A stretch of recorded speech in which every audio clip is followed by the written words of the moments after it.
நம் ஆண்டவர் இயேசு கிறிஸ்துவின் நாமத்தினால் மகிழ்ச்சியும் சமாதானமும் நம் அனைவரோடும் இருப்பதாக.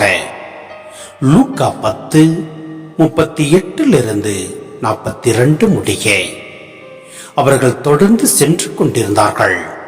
அப்போது இயேசு ஒரு ஊரை அடைந்தார். அங்கே பெண் ஒருவர் அவரை தம் வீட்டில் வரவேற்றார். அவர் பெயர் மார்த்தா. அவருக்கு மரியா என்னும் சகோதரி ஒருவர் இருந்தார். மரியா ஆண்டவருடைய காலடி அருகில் அமர்ந்து அவர் சொல்வதை கேட்டுக்கொண்டிருந்தார்.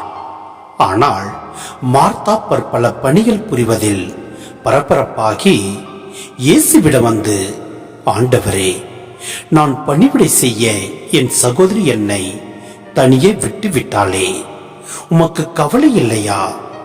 எனக்கு உதவி புரியும்படி அவளிடம் சொல்லும் என்றார். ஆண்டவர் அவரை பார்த்து, மார்த்தா, மார்த்தா, நீ பலவற்றை பற்றி கவலைப்பட்டு கலங்குகிறாய். ஆனால் தேவையானது ஒன்றே. மரியாவோ நல்ல பங்கை தேர்ந்து கொண்டாள். அது அவளிடமிருந்து எடுக்கப்படாது என்றார். சிந்தனை: நாம் பல வேளைகளில் பல செயல்களில் ஈடுபட்டு நம் மனதை சிதறடிக்கிறோம். மார்த்தாவாக இருந்து பலவற்றை பற்றி கவலைப்பட்டு கலங்குவது தவறு.